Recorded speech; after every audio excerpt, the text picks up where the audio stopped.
लखीमपुर खीरी की सबसे पहले बात करेंगे, जहां जिला पंचायत सभागार में विकास कार्यों को लेकर मीटिंग हुई है। मीटिंग में सीडीओ के ना पहुंचने पर विधायक भड़क गए। विधायक ने कहा कि ये कोई सामान्य बात नहीं है और ये कोई सामान्य बैठक भी नहीं है। मैं डिप्टी सीएम से शिकायत करूंगा और अगर कुर्सी यहां लगाई गई अब तो कुर्सी उठाकर फेंक दूंगा। मनोज शर्मा और जानकारी के साथ जुड़ गए हमारे साथ फोन लाइन पर। मनोज, ये पूरी खबर बताइए। मीटिंग में सीडीओ के ना पहुंचने पर भड़क गए यहाँ पर विधायक साहब, क्या उन्होंने कहा? क्योंकि जानकारी ये भी मिल रही है, उन्होंने कहा कि भाई कुर्सी अगर अब लग गई तो उठाकर फेंक दूंगा। पूरा मामला बताइए। बिल्कुल, लखीमपुर खीरी में 13 महीने बाद जिला पंचायत बोर्ड की बैठक हुई थी, जिसके बाद मीटिंग में सांसद हैं, विधायक हैं, जिला पंचायत अध्यक्ष हैं और नेता पहुंचे थे, लेकिन सीएमओ को छोड़कर और अधिकारी सब नदारद थे। जिसमें सीएम आपके सीडीओ थे और जिला स्तरीय अधिकारी थे, वो नदारद थे, जिसको देखकर विधायक भड़क गए। उनका कहना था आपको यहाँ रोकना चाहूंगी, कुछ समय के लिए रोकना चाहूंगी, एक बार वो सुना देते हैं, ये पूरा वाकया दिखा देते हैं अपने दर्शकों के, हुआ क्या है, क्या कह रहे हैं विधायक साहब।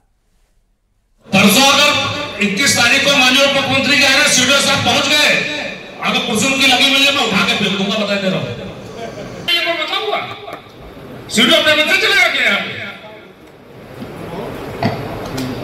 यानी लोग बेवकूफ हैं, यहाँ पे सब विधायक सांसद यहाँ पे पब्लिक बैठे सब बेवकूफ हैं। योगेश वर्मा जिंदाबाद। परसों अगर 21 तारीख को माननीय मुख्यमंत्री के आगे सीडीओ साहब पहुंच गए, अगर कुर्सी उनकी लगी मिल जाए मैं उठा के फेंक दूंगा, बता दे रहा हूँ। सीडीओ अपने मंत्री चलेगा क्या? यानी लोग बेवकूफ हैं, यहाँ पे सब विधायक सांसद यहाँ पे पब्लिक बैठे सब बेवकूफ हैं। योगेश वर्मा जिंदाबाद। परसों अगर 21 तारीख को माननीय मुख्यमंत्री के आगे सीडीओ साहब पहुंच गए, अगर कुर्सी उनकी लगी मिल जाए मैं उठा के फेंक दूंगा, बता दे रहा हूँ। सीडीओ अपने मंत्री चलेगा क्या? देखिए, पूरा घटनाक्रम आप देख लिया, सुन लिया है। यहाँ पर किस तरह से बीजेपी के विधायक हैं जो नाराज हो रखे हैं। इस पर मनोज हमारे साथ बने हुए हैं लगातार फोन लाइन पर और जानकारी के साथ। मनोज, देखिए, उन्होंने साफ कहा है कि हम सब यहाँ बेवकूफ हैं जो इस बैठक में शामिल हुए हैं। सीडीओ का पहुंचना बहुत जरूरी था, लेकिन इतना ज्यादा गुस्सा और ये धमकाना कि 21 तारीख को जो कार्यक्रम होगा मुख्यमंत्री का, वहां अगर आप पहुंचे तो कुर्सी उठाकर आपकी फेंक दूंगा। क्या ये गुस्सा जायज है? क्या ये गुस्सा जो है ये समझा जाएगा?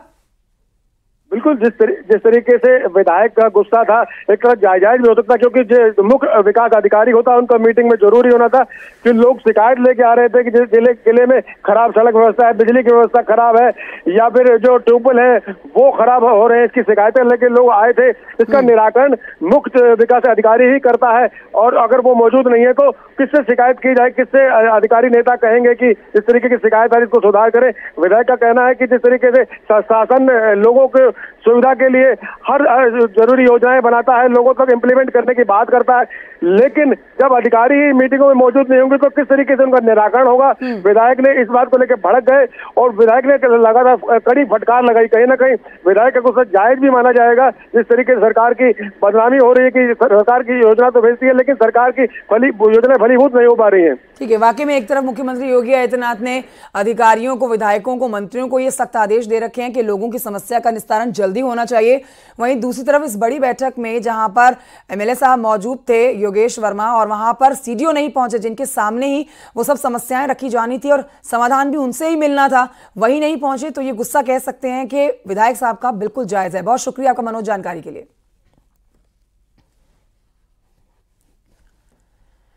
और आइए बढ़ते हैं आगे, बरेली की खबर आप तक पहुंचाते हैं, जहां पर नाबालिग से दिन दहाड़े छेड़छाड़ की गई है। विरोध करने पर नाबालिग की गोली मारकर हत्या की भी कोशिश की गई है। ये बड़ी खबर आपको बता रहे हैं। नाबालिग ने दुकान में घुसकर किसी तरह से अपनी जान बचाई है। 4 मुस्लिम लड़के हैं, जिनमें से एक को धर पकड़ा गया है और 3 इस समय फरार बताए जा रहे हैं। राहगीरों ने 4 में से एक लड़के को पकड़ा, पीटा और पुलिस को सौंप दिया। इस समय 3 समुदाय विशेष के जो लड़के हैं ये फरार बताए जा रहे हैं। पकड़े गए आरोपी से इस समय अवैध तमंचा, कारतूस जब्त किए जाने की भी जानकारी मिल रही है। शिकायत के मुताबिक आरोपियों ने छात्रा को धर्म परिवर्तन की धमकी दी। पुलिस ने मुकदमा दर्ज कर लिया है। तीनों फरार समुदाय विशेष के आरोपियों की अब तलाश की जा रही है। घटना के बाद से हिंदू संगठनों में इस समय जबरदस्त आक्रोश देखा जा रहा है। इस घटना के उपरांत थाना आंवला में ही मुकदमा संख्या 434/24 धारा 74, धारा 352 अंतर्गत BNS, 7/8 पॉक्सो एक्ट व SC/ST एक्ट के अंतर्गत सुसंगत धाराओं में मुकदमा पंजीकृत किया गया है। उक्त अभियोग में जो 4 व्यक्ति नामित हैं, इनके विरुद्ध कठोरतम कार्रवाई की जाएगी। इसके अलावा गुंडा एक्ट के अंतर्गत भी इन अभियुक्तों के विरुद्ध कठोरतम कार्रवाई सुनिश्चित की जाएगी। वहीं आपको बताएं कि बुलंदशहर में किसान के नलकूप पर धारदार हथियार से हत्या कर दी गई है। ये एक बड़ी जानकारी। अज्ञात बदमाशों ने इस वारदात को अंजाम दिया है। हत्या की सूचना पाकर परिजनों ने पुलिस को इसकी सूचना दी है। घटनास्थल पर पुलिस पहुंची है। सूचना पाते ही CO शिकारपुर और अहमदगढ़ पुलिस मौके पर पहुंच गए। फॉरेंसिक टीम भी मौके पर पहुंची। घटना की जांच पड़ताल की जा रही है। पुलिस ने शव को कब्जे में लेकर पोस्टमार्टम के लिए भेजा है और आगे की कार्रवाई में जुट गई है। बुलंदशहर के बाद खबर हमीरपुर से है, जहां पर किसान की पीट कर हत्या के मामले में सियासत तेज हो गई है। प्रदेश के जिला कारागार मंत्री धर्मवीर प्रजापति ने पतरा गांव पहुंचकर पीड़ित परिवार से मुलाकात की है। छोटे लाल प्रजापति की 12 अगस्त की बकरी चराने को लेकर हुए विवाद में हत्या कर दी गई थी। पुलिस ने तीनों आरोपियों को गिरफ्तार कर लिया है। कारागार मंत्री ने कहा है कि सरकार पीड़ित परिवार के साथ खड़ी है, इनकी हर संभव मदद की जाएगी। और जब पोस्टमार्टम हो रहा था तो CM से मेरी बात हुई थी। पूरी में घटना की जिस दिन से जानकारी मिली उसी दिन से संज्ञान लिए हुए हैं और अभी प्रशासन की ओर से जो जानकारी है कि 3 के खिलाफ जो FIR दी गई थी, तीनों लोग अभियुक्त जेल में हैं। और हमने कहा था उसी दिन कप्तान से हमारी जो बात हुई थी कि इस केस में ढिलाई नहीं बरतनी है, पूरी संज्ञान ले करके और इसको गंभीरता से इसे लेना है। मैं परिवार से मिला हूँ, परिवार से एकांत में मैंने बात की है और पूरी जानकारी करके माननीय मुख्यमंत्री के संज्ञान में लाएंगे। हमीरपुर में किसान की खेत में लाठी डंडों से पीट कर हत्या कर दी गई। इस मामले में समाजवादी पार्टी का डेलीगेशन भी पीड़ित परिवार से मिलने पहुंचा था। समाजवादी पार्टी के 6 सदस्यों वाला डेलीगेशन जो कि परिवार से मिलने पहुंचा, छोटे लाल प्रजापति के परिवार से उन्होंने मुलाकात की। पीड़ित परिवार को सुरक्षा और मुआवजा दिलाने की ये मांग कर रहे हैं।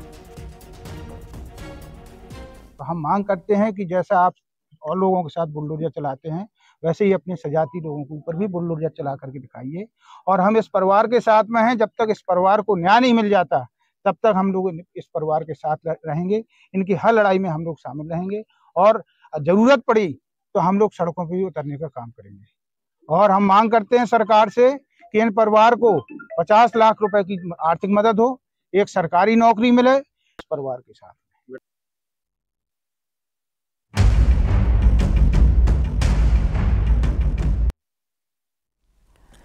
Sultanpur executive engineer murder case, जिसमें आरोपियों से पुलिस का एनकाउंटर हुआ है।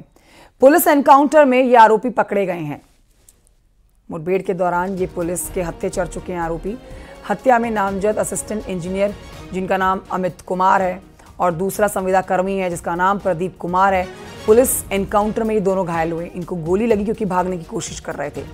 दोनों बिहार भागने की कोशिश में थे। नगर कोतवाली इलाके के दुबेपुर गांव के पास ये एनकाउंटर हुआ है। पुलिस एनकाउंटर में दोनों बदमाशों को गोली लगी और अब पुलिस की गिरफ्त में है। जिसमें आत्मरक्षा हेतु पुलिस टीम द्वारा भी फायरिंग की गई। फायरिंग में अभियुक्त अमित कुमार व अभियुक्त प्रदीप, ये जो क्रमशः मधुबनी जिला और सासाराम जिला बिहार के रहने वाले हैं, ये दोनों घायल हो गए। तत्काल इन्हें जिला चिकित्सालय भिजवाया गया। अग्रिम विधिक कार्यवाही की जा रही।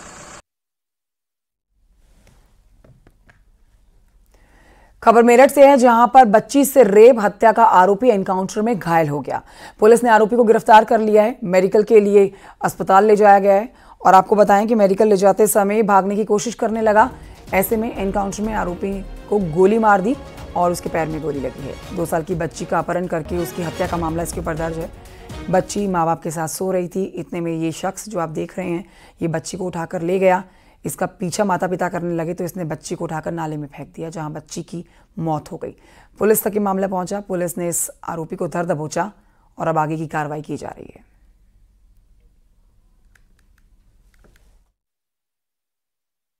कल रात्रि में एक 2 वर्षीय बच्ची को उठाकर ले गया ये आरोपी और इसने उसके साथ दुष्कर्म की घटना कारित की, जिसके बाद उसकी हत्या कर दी। इस पर पुलिस ने इसको गिरफ्तार किया। आज जब इसके मेडिकल के लिए ले जाया जा रहा था, ये पुलिस को चकमा देकर भागने में कामयाब रहा, जिस पर कि तत्काल पुलिस बल को अलर्ट किया गया जनपद में।